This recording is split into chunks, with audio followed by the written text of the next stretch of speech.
My name is Vivian Martel, and I'm the co-director of O Cinema. Thank you for joining us this evening in the next edition of Art Films.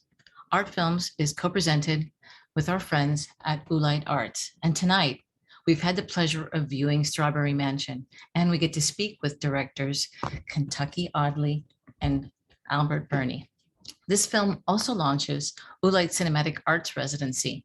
And to say more about this and to speak with our directors is Danielle Bender, manager for Oolite Arts. Take it away. Hi, Vivian. Thank you.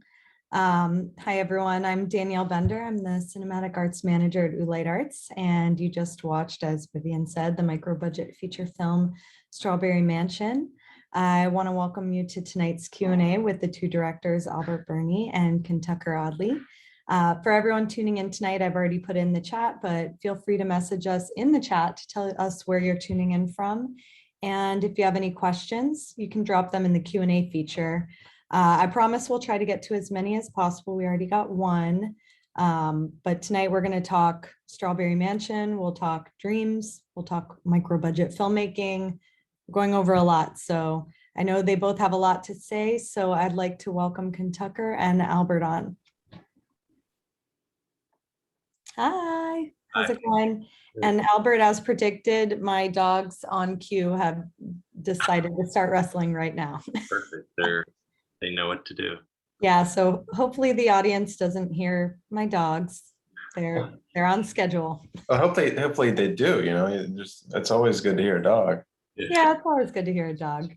No, my dogs only decide to pop on my Q&As and info sessions. So anyways, enough about my dogs and on to y'all and your dogs. Happy to have you both on tonight and thanks for joining us. Thanks so much for having us. We're excited to screen. Happy to be involved. Yeah. And I mean, I watched the film in Sundance. I watched the film last night and then I watched it again today. I'm a pretty vivid dreamer. I don't even know how much I would owe the government if I got a dream audit, but you know, first question, I guess, is how do you come up with this kind of a story? It's so unique and interesting. Yeah, right off the bat, I also am a big dreamer, and I kept a journal next to my bed for many years. I don't anymore, probably because of the phone that sits there and the journal should be, but before the phone, I would write down dreams and always just was like in the back of my head, excited or wanted to make a movie that felt like the way that dreams feel. Cause I always would watch, you know, growing up movies that were like dream movies. And while they were cool and trippy, like I would be kind of disappointed that like, that's not exactly how my dreams feel, you know, like dreams are a little bit more unhinged or I don't know. And so, yeah, basically it was like to try to make a movie that felt like a dream, you know, that honored that dream thing. And I don't know if it's kind of, maybe it's impossible, you know, it's like we tried and there's some dreams in there and some dreamy parts, but I think one of the wonderful things about dreams is that you can't really recreate them or like get exactly at what they feel like, you know, so, but that was what kind of motivated us and got us going on the story. Unhinged is a perfect descriptor for dreams. What about you, Kentucker? Yeah, well, yeah, that was the central challenge of the film. But I think early on we realized that we were never going to be able to, you know, you can't actually physically capture what a dream feels like. But I think like just, you know, trying to approximate it as close as we could. And I think what we really leaned into was the sense that it could go anywhere at any point, and we didn't have to be tethered to reality logic. And in fact, even before they go into the dream, I kind of see the whole film as a dream logic kind of thing, as before we even, you know, get into the deep stuff. But so I think just this like freedom and possibility that I think mimics the freedom and possibility of movies and filmmaking. I think those two go hand in hand for very good reasons. And I think you can kind of push it as I think pushing it as far into the surreal and nonsensical, I think can sometimes get to that dream feeling. It's like listening to somebody's dream. Sometimes it's like, well, this is not so interesting to listen to, but it's that balancing act of trying to make something that feels like it can go anywhere at any moment, but also feels like there's some emotional truth. Because in dreams, like the emotional truth is there, like without even, it's just like instantly it's there, and maybe it's hard to just decipher it at all moments, but it's emotionally, you feel very alive and vivid. um but yeah, that was a real fun challenge to try to bring that dream logic into this world. um yeah. Yeah. Also, dream. At least my dreams kind of feel like raw, like they're not totally complete in the way that also maybe like when you have a really small budget, and you're trying to make things work, and you're borrowing, locations and props, like things can fall apart a little bit, but we like kind of embrace that. It's like, okay, we're going to make this movie with our, hands, and we're going to paint things, and we're going to make the masks and the equipment all ourselves, and just kind of embrace that that's like how it would feel in a dream, where it's a little bit off, and like things are, not quite right, not quite what we're used to. So I think having, you know, less sometimes can be more, if I'm segueing now into the micro budgetness of filmmaking, which is a very exciting place to be. Oh, we'll jump all into that. Yeah, I think everything you all both are saying is so interesting, and it's this film is so relatable because everyone, I mean, I think everyone dreams, and we've all had disjointed dreams. I have woken up and been hysterical with my husband, and he's like, what are you so angry about? I'm like, you what am I hysterical about? It's like it's like that Yeah. fever dream that you wake up from and you're like, what just happened? Yeah, it's very slippery. Yeah. Yeah. And the emotions, yeah, like Kentucker was saying, it's like the emotions are real, or maybe even more real than our waking life. It's like, Mhm. just like last week, I woke up kind of like out of breath because of something that happened in a dream. And it was like, yeah, it took me like 5 minutes to just like get back to reality, And I don't think we talk about that enough, that like every night we're on these like journeys and adventures in this emotional realm. Most of the dreams we don't even remember, but like our body's going through that, and like that's a big part of our lives. So just like trying to maybe honor that in a movie, that was what we were going for. Totally. And I mentioned it a second ago, but I originally caught Strawberry Mansion at Sundance. And in your intro, you said it was about overconsumption, over marketing, and a metaphysical love story. Do you guys want to? I mean, some people have just watched the film, some people maybe caught the tail end. So do you want to talk a little bit more about this? Yeah, that's so yeah, it's kind of a hard movie to describe, and I think there's a lot we throw at you. It's kind of like this maximalist kind of thing where we're drawing from different tropes of movies and drawing from different loves of different types of movies, like sci-fi and some horror stuff, like some love story stuff, and yeah. So I think the initial premise was just like, okay, so we have I mean, it evolved over many years. Albert had cooked up this the general seed of the idea of like 12 years ago, which was just like taxing dreams, and then over the course of this last several years, we sort of like tried to unpack what that really meant and how that could relate to the characters and the themes. But yeah, yeah, like tapping into that sense of commentary about the world that's kind of like kind of gone crazy with consumption and unsustainable living, and sort of like the way that marketing is just bombards us with ideas, and the way that like the government, it's like very heady ideas about the way that we live, but also we try not to get too preachy with it, and instead try to like just use it as a fun springboard to tackle some more just like basic cinematic elements that were more just kind of superficial, like movie stuff, for lack of a better word. You know, it's like we love movies. We just wanted to, like, in some ways, just wanted an excuse to just run wild with our imaginations, and but also just, you know, having that foundation of like, oh, this isn't just completely out there. It has some basis in reality. Yeah, so if Mark Zuckerberg or Jeff Bezos is tuned in tonight, don't get any ideas. Don't do that. Well, if you're not already. Yeah, I feel like they already are. when we were premiering back in January, like everyone was sending this news article to us that was for the Super Bowl halftime show. A beer company, I don't even want to name them because that would like give them a little bit of an ad, but they were doing this thing where you could like watch this YouTube video for like 8 hours, put it on and just have it playing, and it was supposed to then go into your dreams that night, you know, and like you would dream about it. And it was like, yeah, we're already there, you know. It's like, I think that was a concern sitting with this story for so many years. It's like, by the time we make it, it's just going to be like, yeah, that's Amazon dream ads. That we've had that for a couple of years now, you know. It's like, yeah. And I that kind of leads into one thing that I noticed is, and it's probably deliberate, but like the difference between Bella's dreams and Preble's dreams, like you see someone that's inoculated with like products, buy, and then someone that's isolated in nature and her dreams are a joy to be in. So you can clearly see that. It's interesting.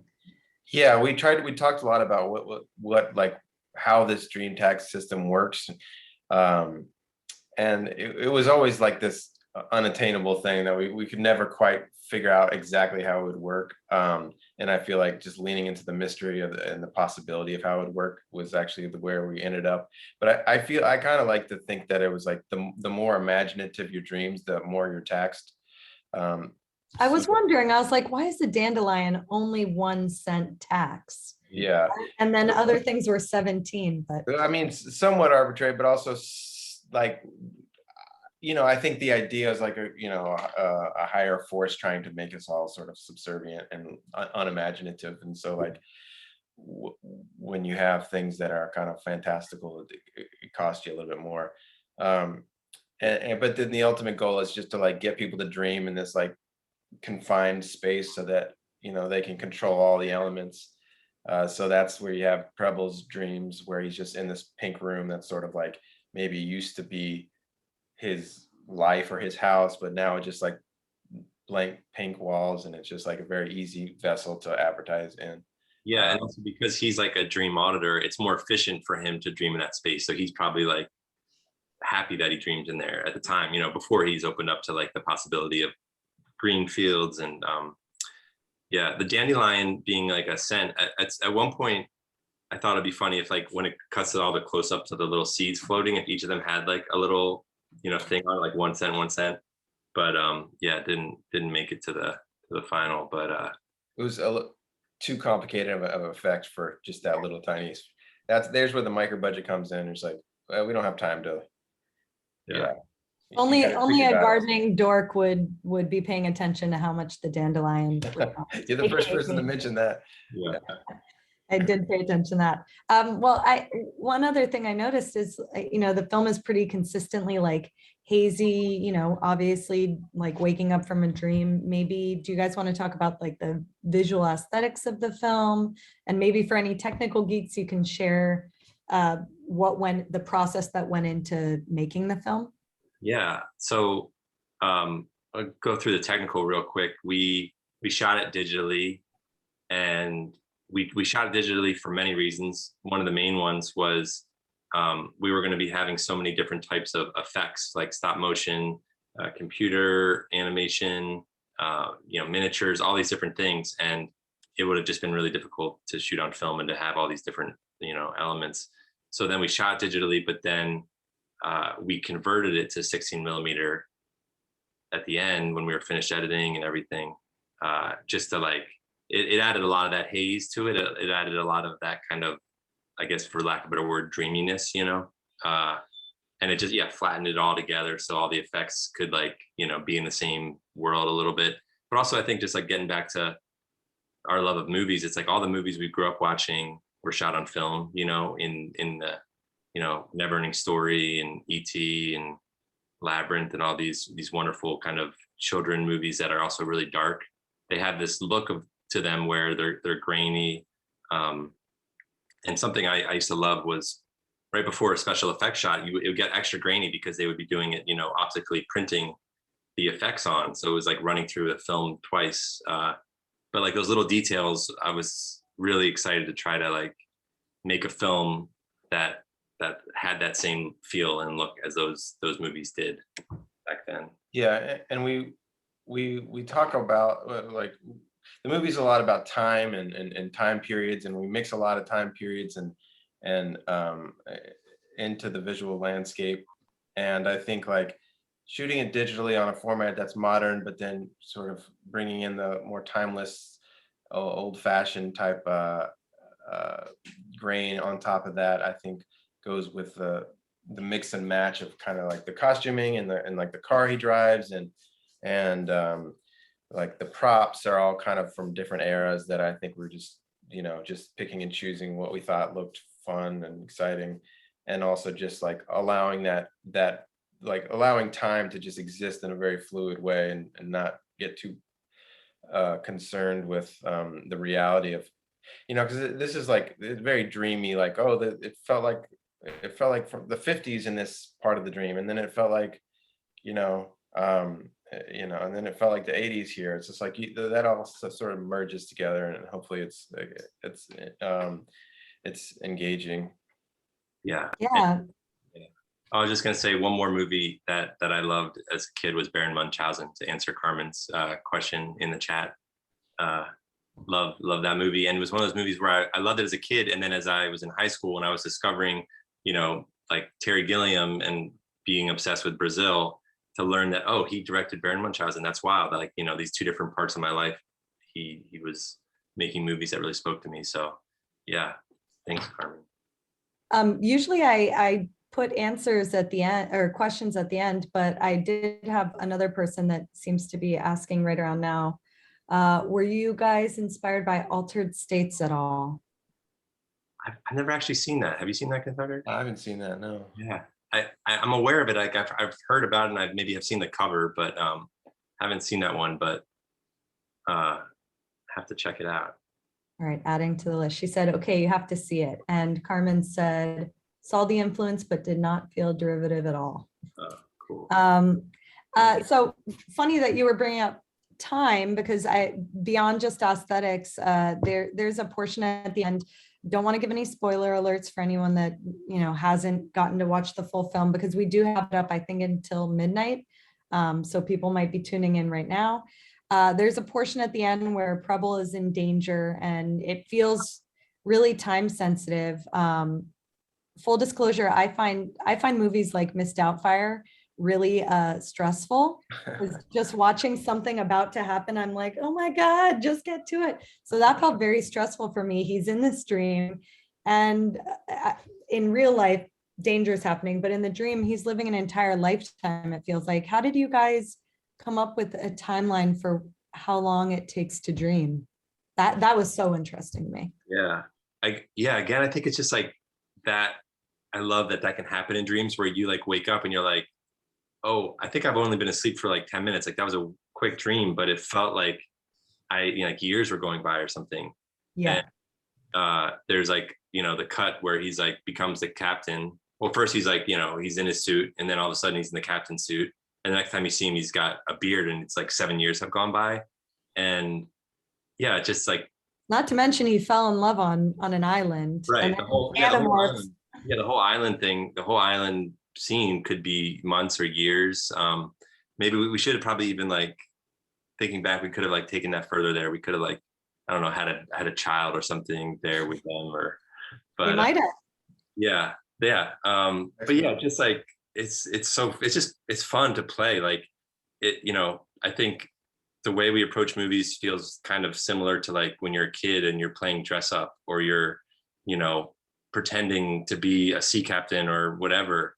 And like when you're a kid, time doesn't really exist in the same way it exists as an adult. And same with dreams. It's all kind of fluid. So like, yeah, just trying to like tap into that youthful, playful energy of like a day is a week, is a month, is a year, and it's all happening right now. And it doesn't, it's not tied to any kind of normal linear kind of time feeling, I guess. Yeah. Yeah. And unrelated to time, I realized I skipped over one thing. It's the title of the film, Strawberry Mansion. When we were talking about like the technical aspects and how you set up the film, I mean, I've heard about the story behind the mansion, but do you guys want to share that with the audience? The actual structure itself? Yeah. We drove all around Baltimore looking for a house to be the exterior, and couldn't find it. Like every house we came to just like wasn't quite right. It didn't feel right. One house was on the Maryland. We shot in Baltimore, Maryland. It was like on the Maryland Film Office website. It looked amazing. It was like, this is going to be it. It was about 40 minutes outside of Baltimore. We're driving there with one of the producers. I'm like, I can't. Yes, this is going to be it. I know it. I know it.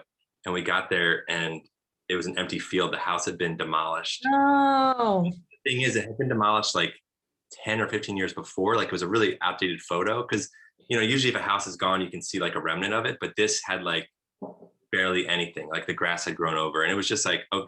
After that day, the producer and I went to get breakfast at like a diner, and it was like, okay, it's going to be this miniature. We got to do a miniature dollhouse for the exterior, and that's when.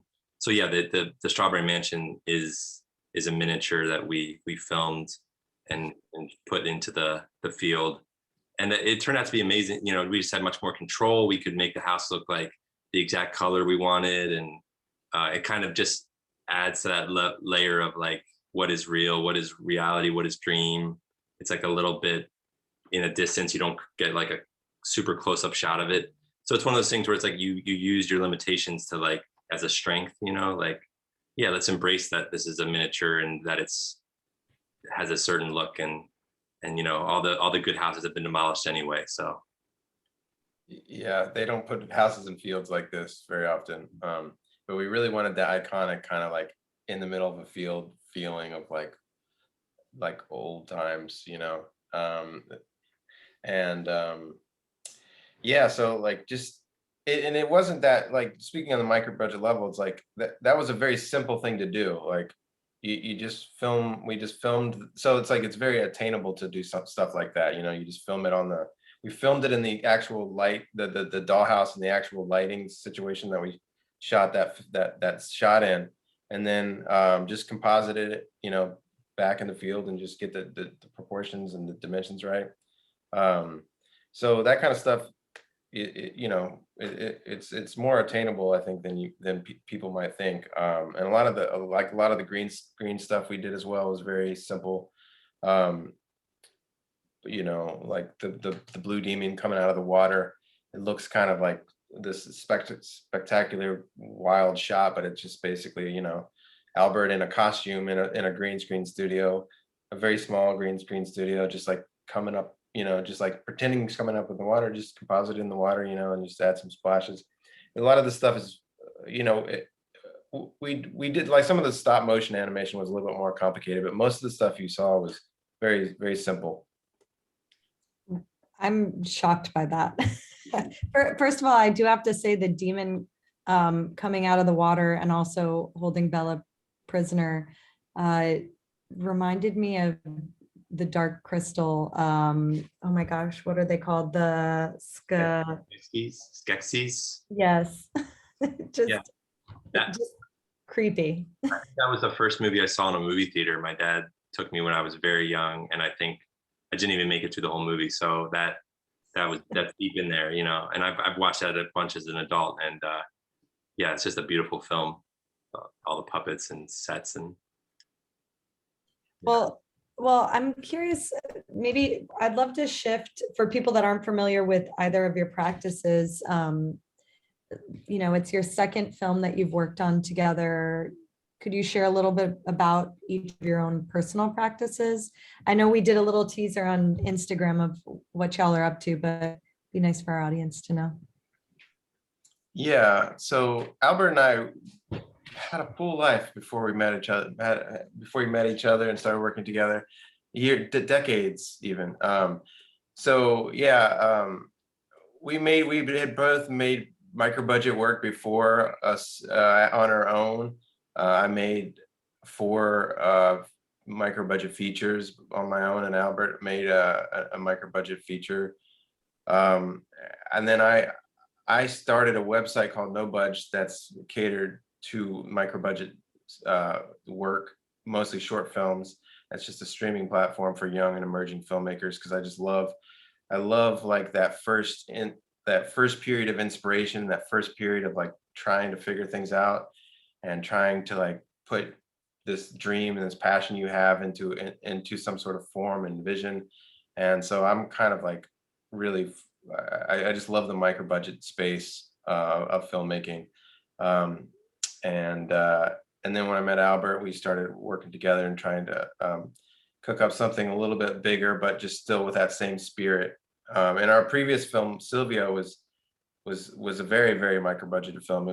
We made the whole thing for $50,000. So, you know, and that kind of launched us where we are now, which is the top. No, we're still, you know, ascending, but we're still, but you know, it's something that's attainable to make a movie for $50,000. We premiered at South by, and that sort of led us into this moment.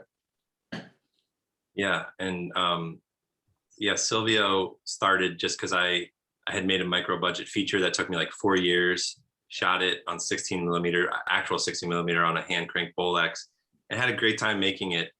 And actually, that's just one thing I want to say about like micro budget filmmaking is like the one of the best things about it is if you're doing it right, it's like so fun. You're gonna have so much fun making a movie with not a lot of money and with your friends, and like figuring out, it's like a puzzle, like how can we do this? What are our locations? What are our props? You know, and you'll look back on it and you'll be like, that was the best time I ever had making a movie. You know, like every time when you get a little bit bigger, not that we're like much bigger, but you know, it gets, you know, it changes, but there's something about at that first level that is so pure and exciting, and just really, I think should be talked about more, that like it's a great gift to like have not a lot of money and like just start making things with your friends. Like you're so free in that moment. You're very free.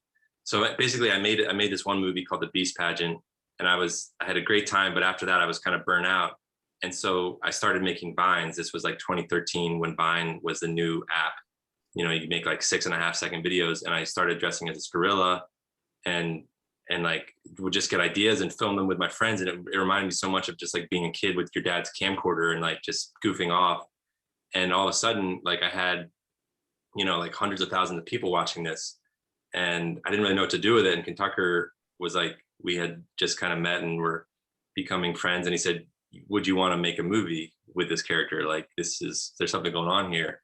And I hadn't thought of that. I just thought they were these 6-second videos on the phone. But I think realizing that we could like kind of come together with our two different strengths and our history of making things kind of in similar ways, kind of is what got Silvio going.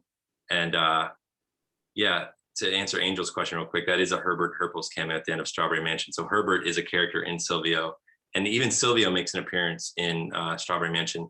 I think the way that we look at it is it's like all of these movies that we're making. I mean, there's only 2 of them. We're working on a 3rd idea now, but it's like they're in the same kind of universe, you know. So characters will appear when it feels kind of like it could, like it's not too jarring. Hopefully, you know, it's like a dream sequence at the end of the movie, and there's Herbert and Silvio hanging out.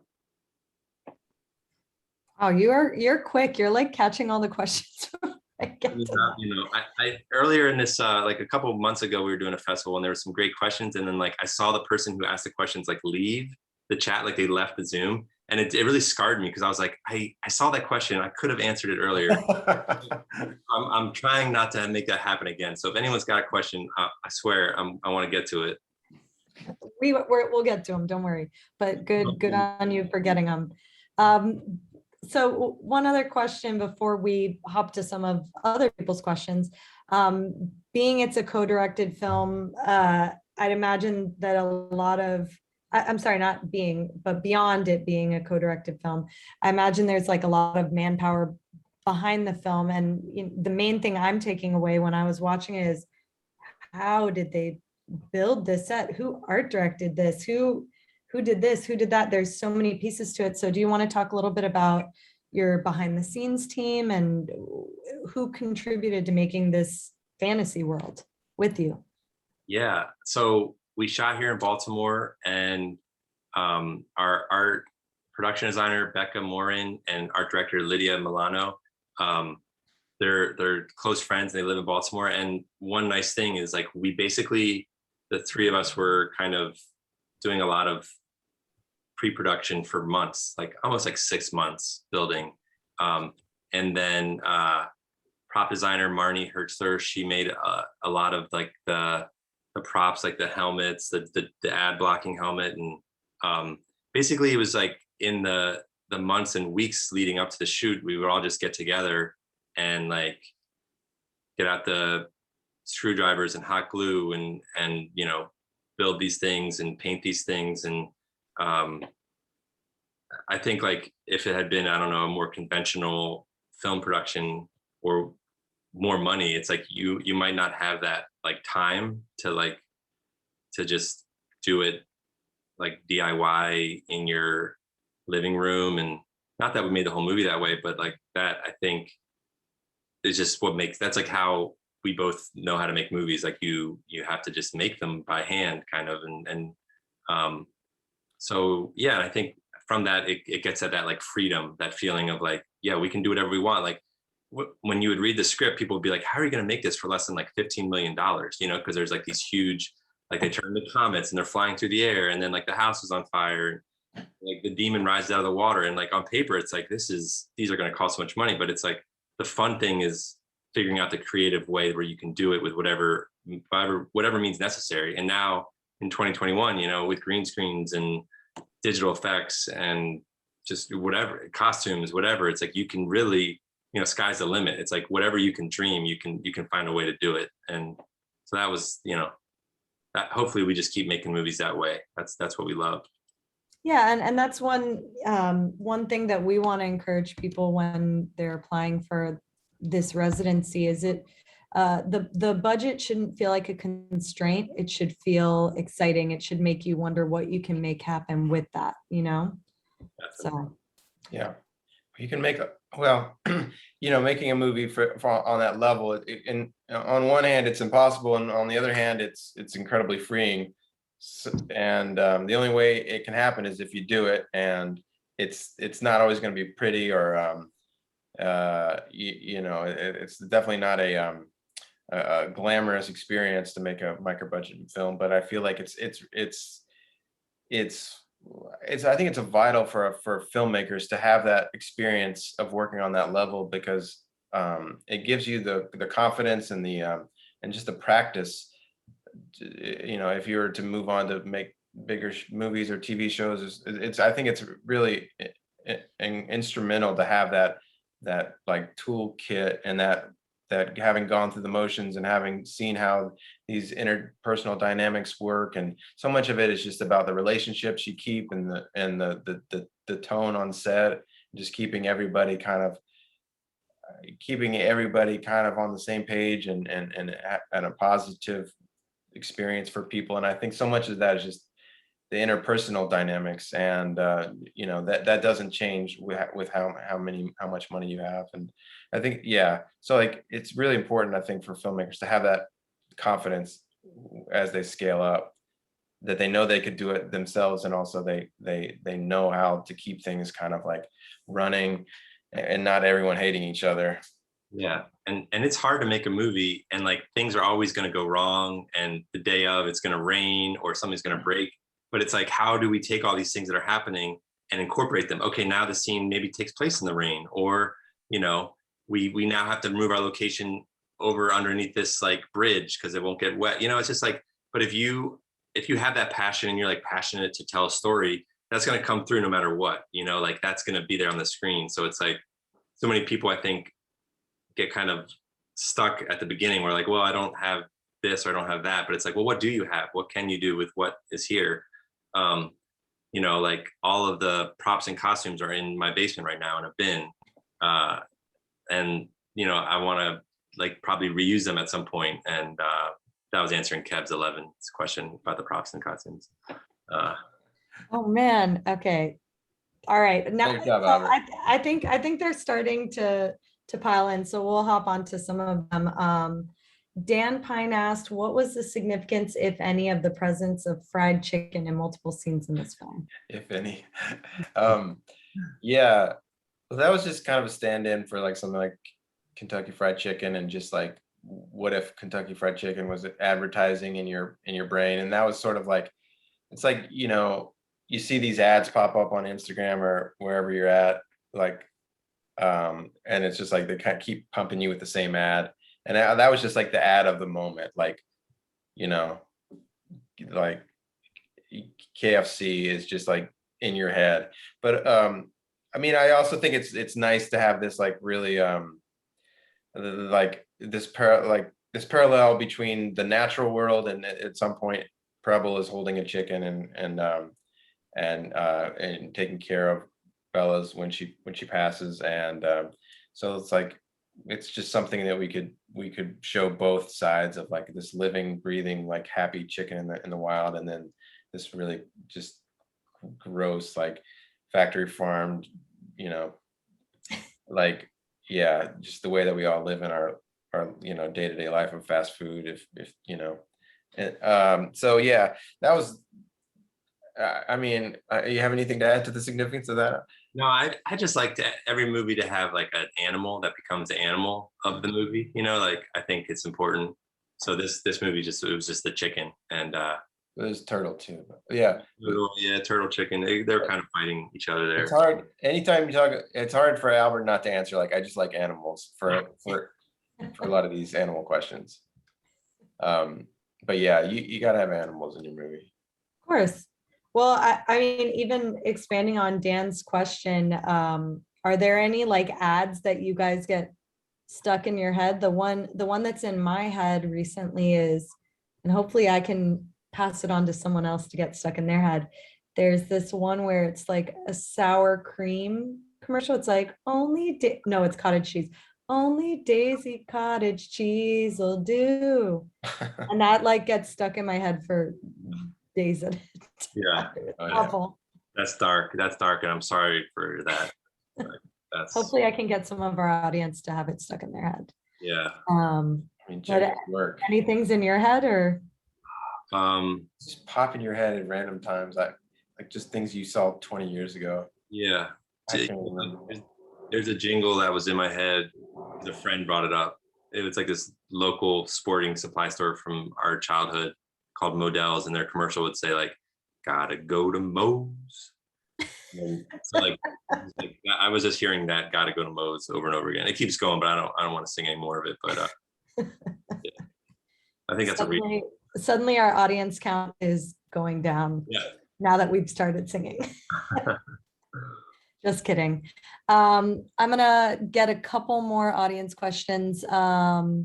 It says, Mena said, it seemed like there was a reference to a circular passage of time in dreams. To what extent was that about premonitions and dreams? Oh yeah, I really believe this because this past year I had the strongest one ever.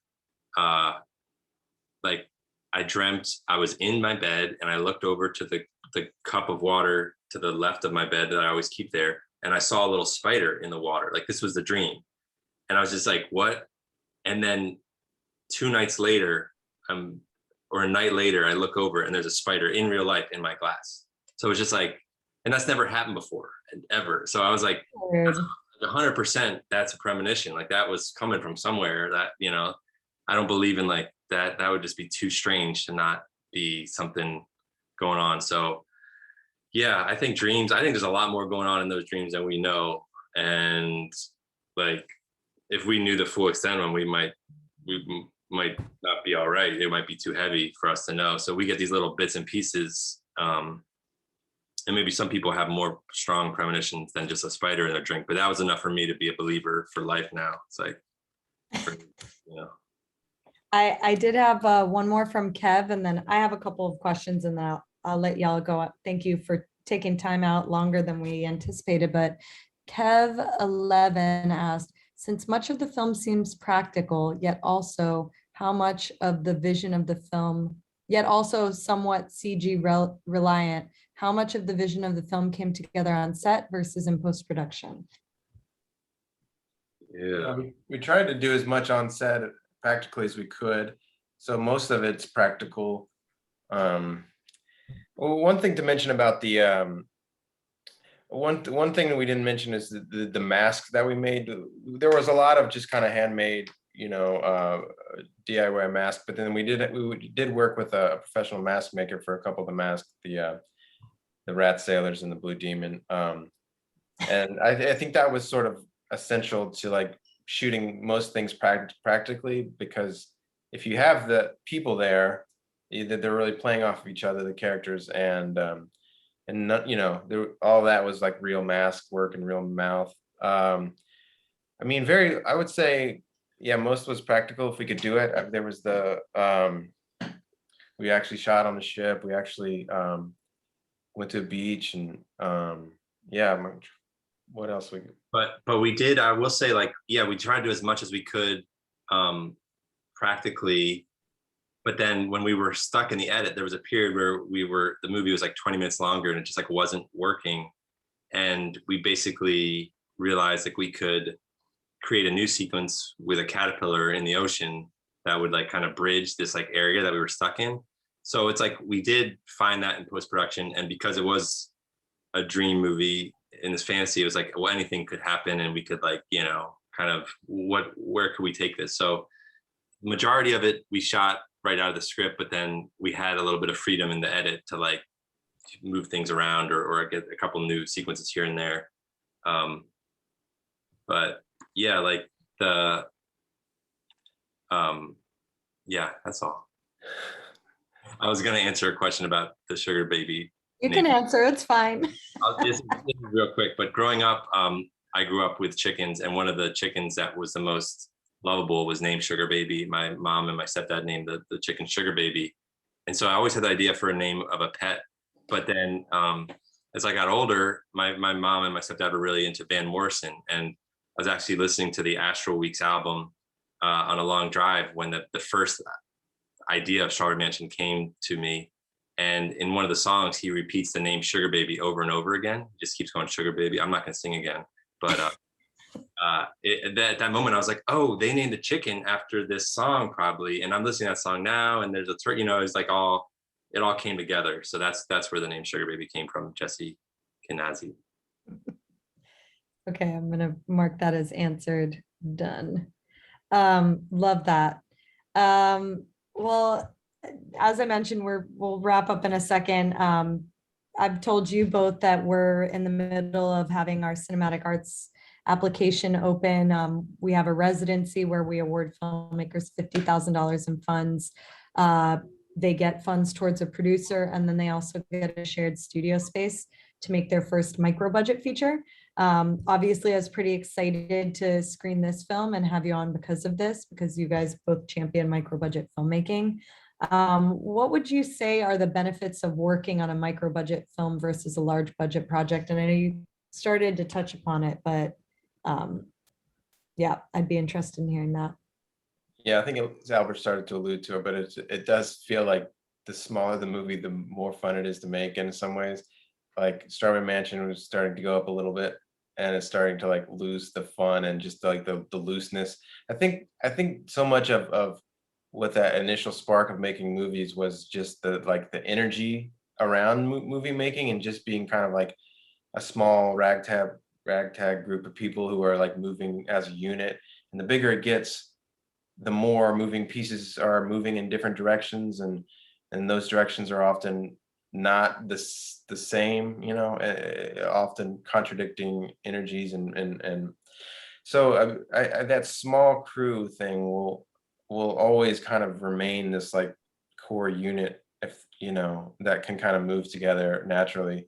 And so that creates a simplicity and a raw and a pureness, and just like having the freedom to make to make a film that just like it just comes out of your brain, and it doesn't have to conform to a market for it doesn't have to make money necessarily, hopefully, and it doesn't have to like go by typical movie rules, although it's a good time to kind of try to find what how you can maneuver within the rules and then break some rules, but it's just a really free a free time to figure out your handwriting and your voice, and play and experiment. Love that. What about you, Albert? Any different thoughts? Yeah, just like to tell personal stories, and like, I don't know, my favorite movie of all time, well, one of them, it's up there, is David Lynch's Eraserhead, just his first movie that took, I don't know, like 7 years to make, or 5 years, some crazy amount of time, filming with just a super small crew of a couple people. There's certain scenes in the movie that are like a whole year went by in between filming, because he was like delivering newspapers to make money. It's like, but he didn't stop, and it's such a personal vision, and he didn't have to answer to anyone else or make any cuts. He had his core creative team, and not to say that you should like work 100 like by yourself. Like, you find someone, like Kentucker and I found each other. Find a collaborator who is on your wavelength, whether that's a co-writer, co-director, whether that's a producer, an art, production designer, whoever it is. But if you can find like a core bunch of people, and you're all just like hungry to make something together, and you're all on the same wave, like that's the dream, right? That's what I think, like, that's as close to making, I don't know, some kind of pure art that you can do. So yeah, I'd say, like, if you have an idea, just get out there and figure out how to do it, like, kind of all. Yeah. And ideas don't come fully formed, at least for me, and the way that our process works. It's like you think like, oh, what do you have to say? It's so overwhelming to imagine, like, make a movie, or what do you want to say, or what's your story. I feel like that sometimes just you get in over your head of like, what, I don't know, like it's such a big idea, big question to like to start there. And I think starting with just seeds and just building from there, and just trying to like, you have this element, and then you can kind of glue this element onto it, and change its shape here, and ask somebody's advice here, like what's working about this. I mean, we talk a lot about uncompromising auteurs, and David Lynch is certainly one of them, but I think also a vital part of making films is listening to other people, and having people kind of feedback what they feel like is working, and having that honest line of communication where people are willing to give you their honest take on what they feel the movie needs, or what's working, what's not. So again, so much of micro budget filmmaking, you think like technical stuff, like money stuff, but a lot of it is just, again, interpersonal, and just like building a team of people who you trust, and just listening to people, and finding, or realizing when to listen to people and when to just go with your gut. Amazing. I'm getting an alert that Albert is typing an answer. I love that. I didn't know that you could see that. That's wild. That is so funny to me, because I did want to answer that question, so I'm glad that you got it. In closing, since you're mentioning these interpersonal relationships that you have to build, and y'all have a bunch of filmmakers in your crew that are working on micro budget films, and you run No Budge, you've started to talk about some of the micro budget films and filmmakers that you like, but are there any films that you would recommend for our viewers to check out to kind of get them in that mindset? Yeah, one micro budget that I told you about the other day, Danielle, is a movie called Tito, Tito, by Grace Glowicki. She is a Canadian filmmaker, and it's a wonderful feature. It came out a year or two ago, and I think it just shows what you can do with like, there's like 2 actors in the movie and it's a kind of one location, and it's so alive and exciting and unique. And I saw it at a festival and my jaw just like hit the floor, and it's like the best thing I saw at the whole festival. And Grace is in Strawberry Mansion. She plays the young Bella. So if you enjoyed her work in our movie, definitely check out Tito. It's 180 degrees in the other direction, but it's a wonderful film that I can't recommend enough. And I just put her name in the chat so that people can look her up. Kentucker, any films that you'd like to recommend people check out? Oh, wow, there's just so many. I mean, I just think that there's just I can't even think of one. I mean, this is what I do for a living. It's just like program micro budget short films mostly, but I don't, not to plug, but I mean, yeah, nobudget.com. There's a new one every day, and I think they're all they're all really good, I think, and there's just an incredible amount of talented and visionary filmmakers that are working on this level. I think it's really, I mean, it's incredibly hard to make a living making movies, but I also think that there's a wealth of reasons to do it, even if you can't make a living. But you know, the opportunities are out there to network and find your to find people who are interested in the same things, and yeah.